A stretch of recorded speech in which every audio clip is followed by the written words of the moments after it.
pela palavra. E eu louvo a Deus porque desde quando eu converti com ele falava: leia a palavra, Wallace. Porque se você tiver conhecimento da palavra, você não vai comer qualquer coisa. Se você tiver conhecimento da palavra, você não vai ser levado em qualquer vento, em qualquer disse-me disse, ou disse aquilo outro. Porque no dia de hoje a gente escuta tanta balela, escuta tanta coisa. E na verdade a palavra de Deus, irmão, é o que nos sustenta. A minha esposa hoje estava dizendo assim: olha, onde está aquela passagem aonde fala da casa, que aquele que edificou a sua casa sobre a rocha? Eu falei com ela: olha, eu acho que está em Mateus capítulo 7. E quando nós fomos olhar, realmente estava em Mateus capítulo 7, a partir, me parece, do versículo 19 ou 13, me parece. E Jesus vai dizer que o homem que edifica a sua casa sobre a rocha é aquele que escuta as suas palavras e a pratica. A Bíblia diz que Maria estava aos pés de Jesus ouvindo a palavra, alimentando o seu coração com a palavra de Deus. O que nos mantém de pé, irmãos, quando vem a tempestade, é a palavra de Deus. O que nos mantém de pé quando a angústia vem, quando o desespero vem, é a palavra de Deus. O que mantém o homem ou a mulher de pé no dia da angústia, no dia da tribulação, é a palavra de Deus. Sabe por quê? Porque a Bíblia conta uma história de 10 leprosos que estavam à espera de um milagre. E a Bíblia diz que Jesus cura os 10 leprosos. Apenas um voltou para glorificar a Deus. O milagre não pode te salvar, irmãos. O milagre não te aproxima de Deus, mas a palavra aproxima. O milagre não te aproxima de Deus, mas a palavra te aproxima. Porque a mesma multidão que comia pães, a mesma multidão que comia peixe, foi a mesma multidão que gritou: solta Barrabás e crucifica Jesus. Então eu louvo a Deus porque eu aprendi a amar a palavra de Deus. Eu aprendi a amar a palavra de Deus. Eu amo a palavra de Deus. E a Bíblia vai dizer que esse relacionamento de Jesus com Maria, Marta e seu irmão se estende, porque quando nós lemos agora no início, a Bíblia vai dizer, Jesus vai dizer: olha, aquele a quem Jesus amava. E a Bíblia vai dizer que quando Jesus volta, Jesus chora. Olha o quanto Jesus o amava. Jesus chora quando ele volta, quando ele chega e ele vê todo aquele cortejo fúnebre. Jesus, ele chora porque Lázaro já estava sepultado. A Bíblia vai dizer, irmãos, que quando Jesus recebe a notícia, ele espera por 2 dias. E como eu disse no começo, quando a gente começa a servir a Deus, as coisas parecem ficar mais difíceis. A Bíblia vai dizer que quando Jesus chega, muitas pessoas começam a dizer: vixe, como Jesus o amava, por que Jesus não curou ele? Não é assim na nossa vida. As pessoas que não entendem o agir de Deus na nossa vida olham para nós e falam: mas não é crente, por que está passando isso?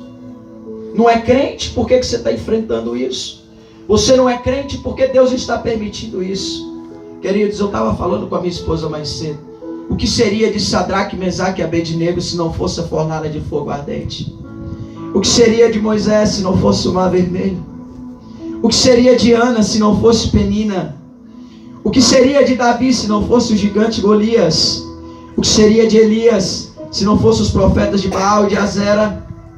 O que seria de Sadraque, Mesaque e Abednego diante daquela fornalha? Eles só foram conhecidos porque diante deles tiveram uma fornalha.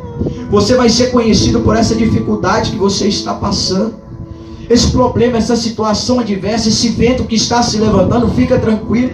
Não vai te matar, não vai te naufragar. A Bíblia diz que se passares pelas águas, as águas não te afogarão. Se passares pelo fogo, o fogo não te queimará. Porque o Senhor, o teu Deus, te guarda de todas as aflições.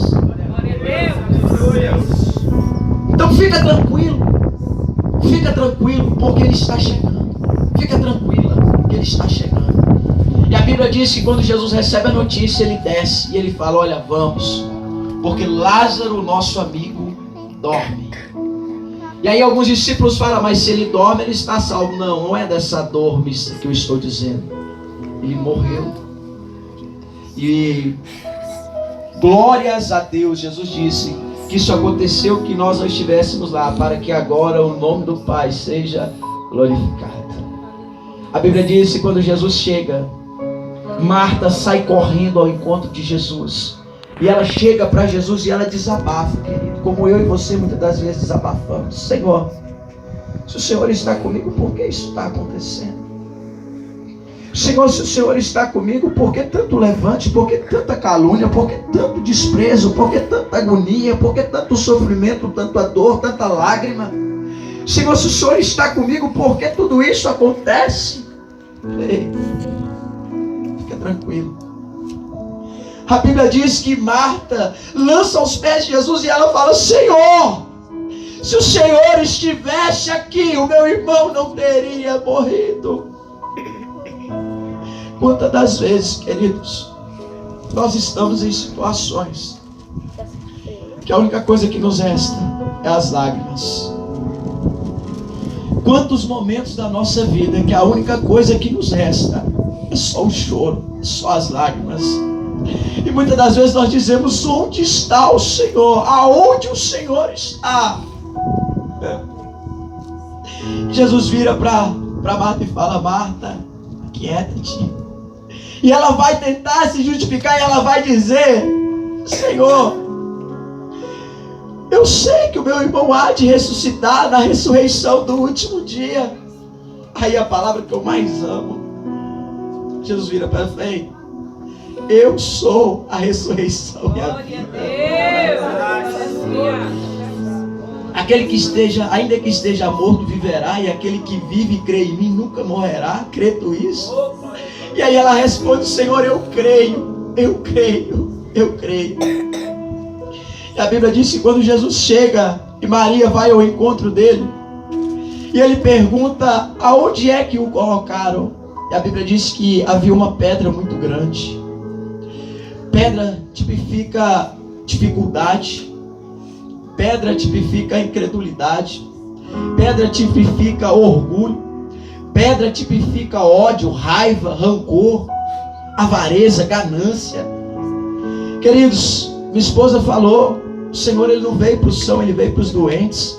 Quantos de nós, queridos, eu estava meditando ali, poderíamos estar em tantos lugares hoje, na verdade, hoje é sábado, são 9 horas. Quantos de nós outrora estávamos aí no primeiro bar que tem, na primeira esquina? Quantos nós outrora estávamos chapados de cerveja, chapados de cocaína, chapados de tantas outras coisas, querido? Querido, nós tínhamos 1001 oportunidade para estar, 1001 lugares para estar, mas nós escolhemos estar aqui, querido, numa garagem, sem cobertura. Sabe, querido, nós não temos noção do que acontece no mundo espiritual quando nós estamos aqui reunidos adorando a Deus. Se Deus abrisse os nossos olhos espirituais e nós pudéssemos enxergar o que está acontecendo no mundo espiritual, irmãos, os irmãos não têm noção. Os irmãos não têm noção. Sabe, queridos, essa semana foi uma semana de muita conquista no mundo espiritual. Foi muita conquista, debaixo de muita luta, debaixo de muita prova, debaixo de muito levante, debaixo de muita opressão maligna, mas foi uma semana de muita vitória. Aleluia. O irmão Descia, eu não vou citar, não vou falar o que aconteceu, mas esteve presente conosco numa casa, aonde ali, no mundo espiritual, irmãos, o templo de Satanás caiu por terra. Nós estivemos numa casa aonde ali o templo de Dagon, o templo de Baal caiu por terra. Aleluia. Queridos, no mundo espiritual, irmãos, as coisas estão acontecendo. Conquista de território. Queridos, eu estava meditando essa semana sobre terra.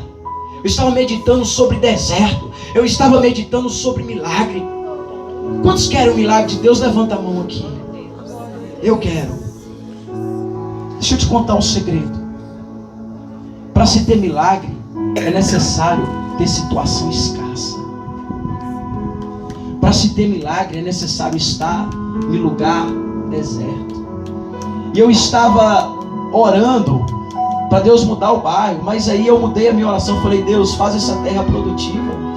Porque a terra, aos olhos das pessoas, esse bairro é improdutivo, mas vai ser terra produtiva. Por quê? Porque Deus, ele vai fazer milagre aonde precisa de milagre. Deus, ele vai fazer milagre. Deus, ele vai fazer nascer água da rocha onde não tem água. Porque no lugar que tem água não precisa nascer água, já tem.